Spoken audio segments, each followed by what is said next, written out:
Hey everybody, this is Jim at freechartvideos.com. It is the evening of April 21st, 2011, and this video is brought to you by freechartvideos.com, where we use time-honored techniques to understand modern markets.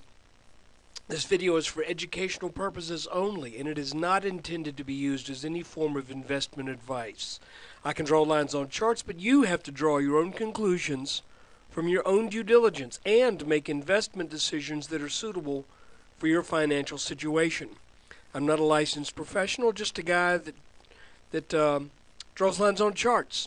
And I'll remind you that trading securities of any type, nature, options, you name it, futures, all carries risk, and you can lose your investment capital. So let's, and if you're leveraged, more. So let's look at the S&P. Okay, look here. We're looking at a fairly simplified version. We're just looking at a daily chart to where we can see this run up, and then we also see the breakdown that led to the formation of what still appears to be an inverse head and shoulders pattern.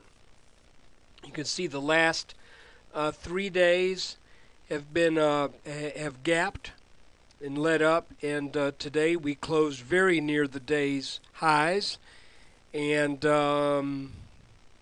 it looks like this was the bottom of the right shoulder. And I want to show you something because a lot of old-time chart readers would base their charts on the closing price for the day. I don't really do that because we have more data that we can look at than just the closing price. But I want to show you a couple things. The first thing I want to show you is if we draw our neckline across closing prices,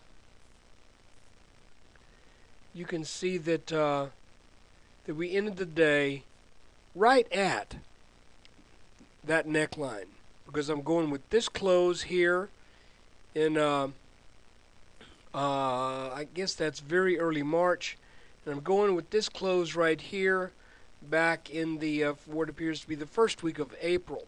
If we do that, then here's our neckline, and look, we closed right at resistance today. So the question then becomes, well, is that the correct thing to do? You know, it's one way just to get a little bit different feel for it. Now, if we go with the intraday highs and lows, then we still have a little ways to go before we get there. And you know, I think this is probably the safest place for this line, because this line and the 1344 high means when this gets taken out, like I said yesterday, if this gets taken out, then likely this line gets taken out at the same time, when we don't have to worry about running into this after we run into this. Now, the other thing I want to show you is if we take this 1344 high and draw it across the tops intraday, well, there we go. That's where we stopped here. So, to make a long story short, this is not a breakout yet, but I can tell you from what it appears to me with the kind of move that we've had here, you know, it looks like we're gonna definitely make a go for this. Now let's back out. I want to show you something else. Well, we can do this without. Here's the last inverse head and shoulders that we had that worked out very well, and you can see how this breakout took place.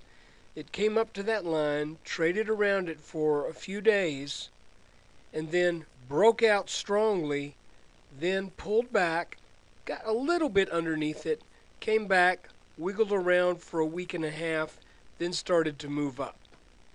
So here's the question. This pattern is smaller than this one, and this one is smaller than the one at the very bottom. The question is this: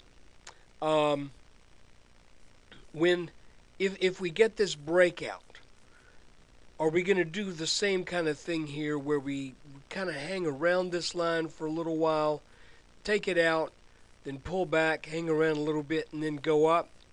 I don't know. We really need to wait and see on that, but it would not surprise me because this line is going to put up a little fight.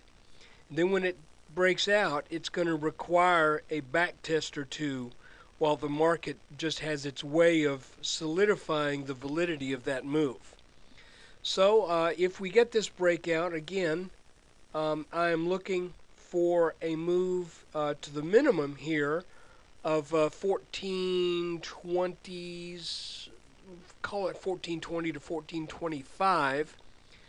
But there's something else I want to show you, and that is this line right here that I just highlighted. This line, let's make it red. This line had served as support for a while, and it looked kind of like a rising wedge. And you can see when that broke, it back tested, and that's when we formed this pattern. This was something of a back test, but I'm thinking that either this line or the old top line, we may want to go and test one of these lines. So what am I saying? Well, I'm saying while this black line right here is the minimum, if we break out over this neckline, this is the minimum. It makes technical sense that the markets might be headed to test this line. I don't think it's going to test this one because it'll have to get over this one. That's just something to keep in mind. If the markets all of a sudden seem like, wow, we're just plowing right on through that black line, it's going to go up forever. Well, if it hits this line, I would expect resistance, and we're going to run into something along the way here. I mean, I don't think we're going to go straight on up.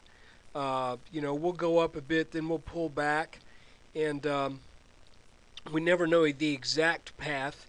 You could see here that while we were waiting for this pattern to make it to 1240 to 1250, it almost made it, then pulled back before it finally got there on this pink line right there.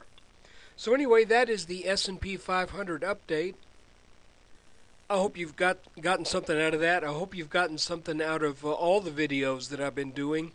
This marks a little bit more than 6 months that I've done almost one every day. I think I've only missed 2 or 3 days since the first week or start of the second week of October. And look, if you enjoy this, I would encourage you to come by freechartvideos.com. I need your traffic. I'm trying to build up traffic to the site so that we can keep it free with the revenue that's generated from the traffic. And the second thing is, if you are interested in supporting the site with a small donation, there is a video that I'm sending everyone who does that. And the video this month is on, not this month, but the video for the second half of April is on the home builders. And the home builders, it makes sense now, if you think about it. They're going to be the last one of the last businesses to recover, because that's a big item. And I don't think people are going to suddenly get hired again and say, hey, I'm going to buy a house. No, they're going to get hired and save money.